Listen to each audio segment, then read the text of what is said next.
All right. So, hello, everybody. This is Dean Costa. Greg Hawks is here. This is our Dueling Sourcing podcast number 2. In the first one, we talked about doctors, lawyers, and DM chiefs, actually doctors and nurses and stuff.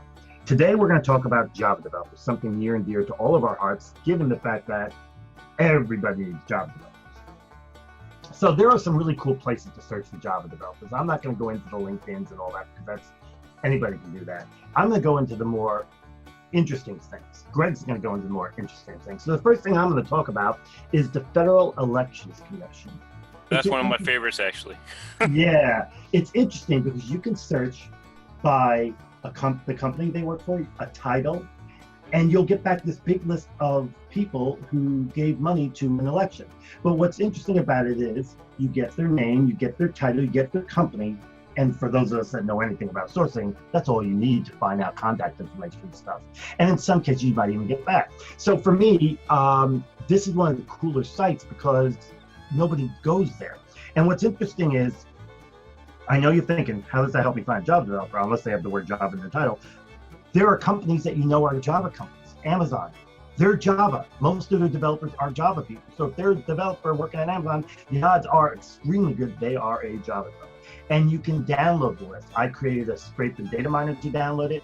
There are other scrapers that can download that list. And once you get it downloaded, there are a plethora of tools that you can upload it to find contact information. As an example, Jobjet, Zapinfo, Seekout, Angellist, just to name a few. There's actually a tool that I use for cross-referencing USPhoneBook. It actually does a pretty good job. A friend of mine, Mike Vroman, used it on me, and he was able to find my personal email and my personal phone number, the one that I don't have listed, in a couple seconds. So I mean, that's an example too. Well, you can't just say you got the site. You got to tell us what the site is. It's USPhoneBook. If you look up USPhoneBook. Yes, I actually have that, and I do use it.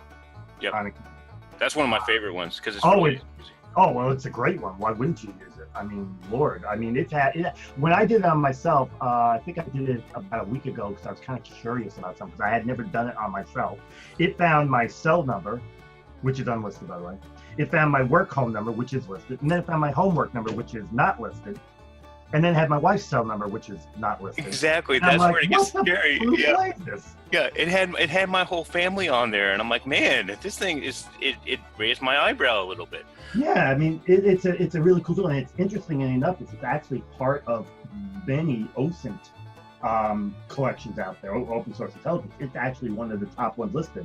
If you go on the Intelli-Technique's OSINT site, under that, the US thing is listed there, and it's like, I think, even though they normally do it in alphabetical order, this one's first. Yeah, and so it's cool. And the FEC, I mean, I use that quite a bit, especially in the US, and paired with some of the tools that you mentioned, Jobjet and USPhoneBook. Oh yeah. I mean, you can research and find information on people. You know, and in addition to that, I mean, there's places you can go. You don't have to dig very far to find emails anymore. I mean, you can go to like GitHub and just sign into GitHub and pull an email most of the time, because people that are searching or want to be found, they're going to have some of their contact information. I mean, I've been hitting GitHub a lot. I'm looking for more JavaScript right now, but I mean, you can look in any repository. You can look for Java developers specifically to the language that they're using. Pull a whole list of people, look them up. A lot of them have personal websites on GitHub as well. So, yep. And honestly, to spin off of that, I mean, I've been diving into forums a lot too. So places like Discord. I wrote an article not too long ago about Discord. Discord is a gaming community, but there's thousands and thousands of users. Yep. And you know, you post the right area, you post in the right place, you follow the bylaws of the forum, whatnot.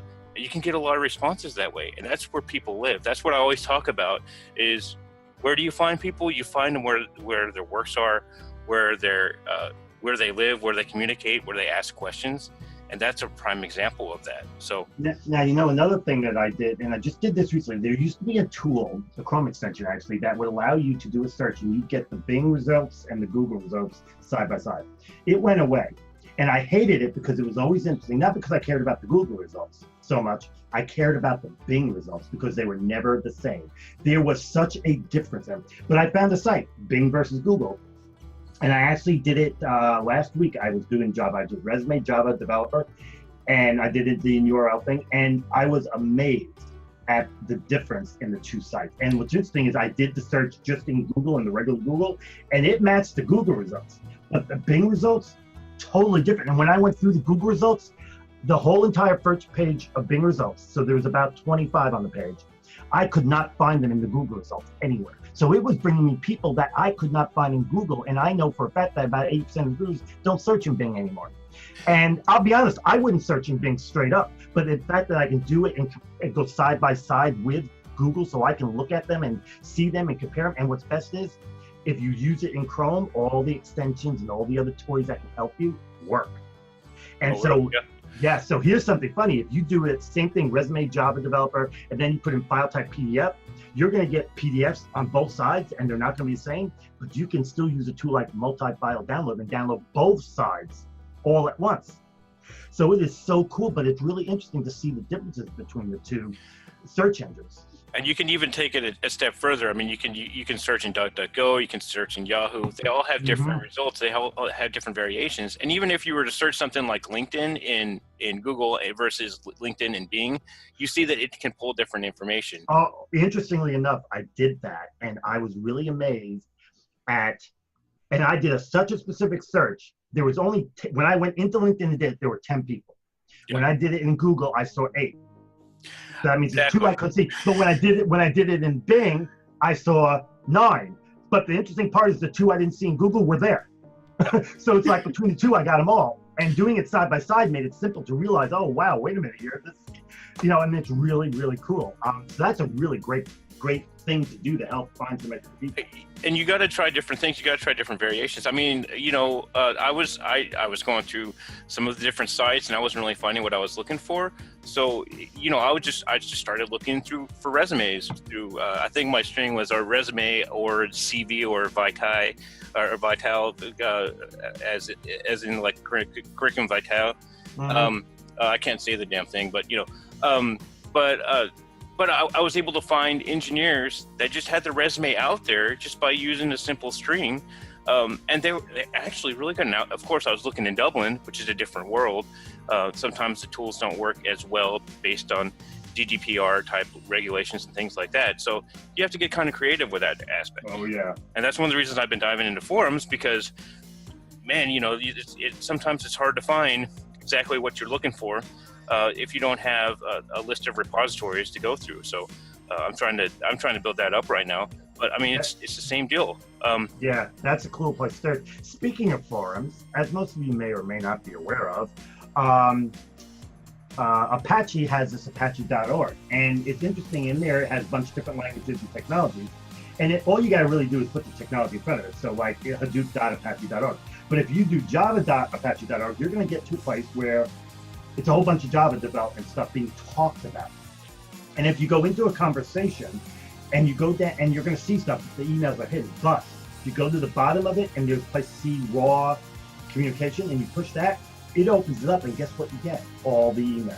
I looked it up just yesterday trying to help somebody, and got this big long, there was like 50 people communicating back and forth about specifically the type of Java stuff that they were going to work on. And we did it this way, and we ended up getting emails for all 50 people. And it was interesting is we didn't cross-reference them to see how many were on LinkedIn. Only half were on LinkedIn. So that means we got 25 people that aren't on LinkedIn.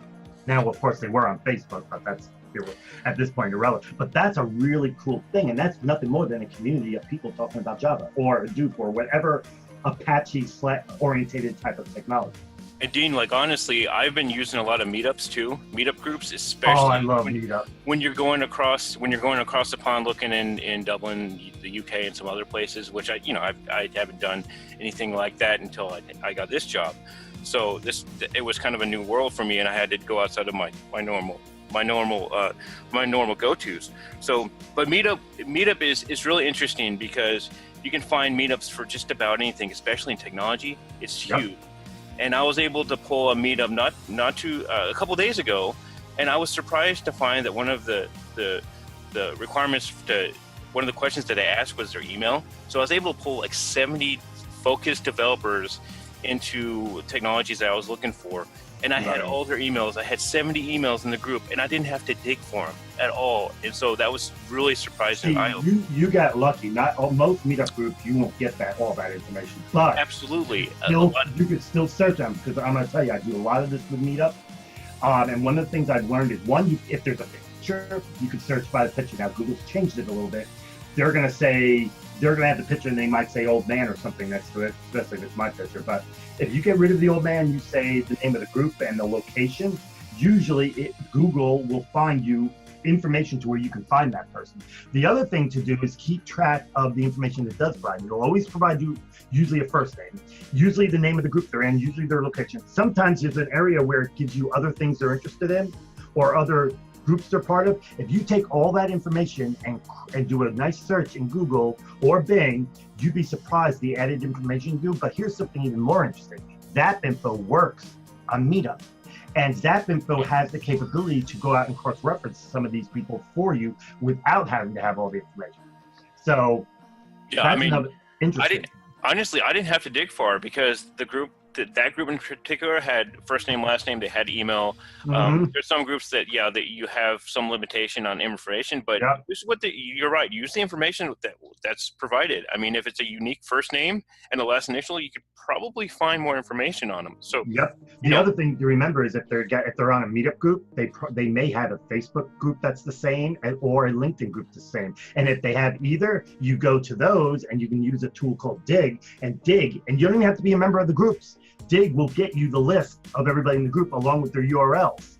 And once you got that, you got everything you need to find everything. So there's a lot you can do with Meetup. Meetup is something I've been looking at a lot more lately than I did in the past, because the amount of work involved.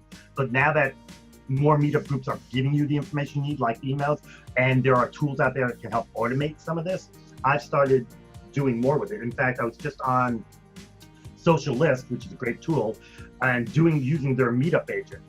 And it was interesting how I found groups that gave me some of the information I wanted, like you did, but there's some groups that only gave me minimum, but there always seemed to be enough information where I could find 90% of people fairly quickly. Speaking of which, for those of you that don't know, Social List is a tool that can help you find people, and they've recently added a contact finding capability as well, which I tested today, and it's accurate it's able to find information on people about 60 to 75% of the time, which is really pretty good. Does that go overseas too? Do you know if it works on a global level? Interesting you say that. I tested it on somebody that was in England, and it got me an email. Well, okay, so I can tell you just from seeing some of the things in the demos and the webinars that their data pull is immaculate. It's one of the best I've seen. So. And they can get you a lot of information with that. I was impressed because it found remember those two numbers I told you that were not listed? It found them. It found the email address, and I'm like, wow, that email is only on one place on the internet anywhere. And I put it out there like 5 years ago, and it still found it. I'm like, what the heck? I don't even use my Excite email anymore, but I still have it. Well, old tricks work, right? I mean, so. No kidding. But I mean, and that's the other thing is, when I started recruiting overseas, I was like, where do I go? What places do I go? And I would still come back to the things that I used to use, like Stack Overflow, like Angellist. I've had some success with Stack Overflow and Angellist in the past. Yep. I was able to find 3 candidates that were not in the pipeline today on Stack Overflow just by doing a simple search within the site itself. So you've got to use those different resources. I mean, there's a lot of Chrome extensions out there. You and I use a lot of Chrome extensions all the time. Yep. But sometimes you have to go back to the basics and just tell a search engine what you're looking for. And that's in the end. And I think they said it on the first Incredibles movie. For those of you who don't know, the Incredibles is a cartoon superhero family. They said there's no school like the old school. And in the end, that's the truth. Because even all these Chrome extensions and all these sites and everything, you still got to use Boolean or semantic to do it. So you're still using old school stuff. You're just using it in a newer way, but it's still old school. And in the end, old school will never go away. Back before there was LinkedIn, and before there was, before there was, the internet was still up and coming, people still recruited. And they recruited using the tactics that you and I use on a regular basis.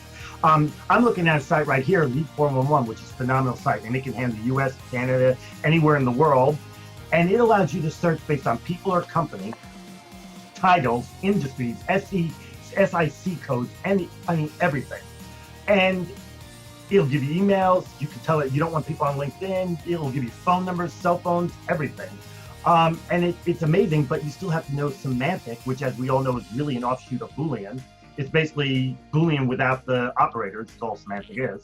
And you still got to use it to get the job done. Yeah. And it is so cool. And you, by the way, you can find Buku job developers on this site. I've done it. Incredible. And I'm still working with them, trying to figure out where they're getting all this stuff from, because some of it is kind of amazing. And they have a Chrome plugin, by the way. So it's quite mind-boggling what you can do out there if you just look. And there are tools and sites and things that are amazing. I mean, something I remember back in the day, remember news groups and user groups and stuff like that way back in the day? They still exist now, but people don't seem to realize it.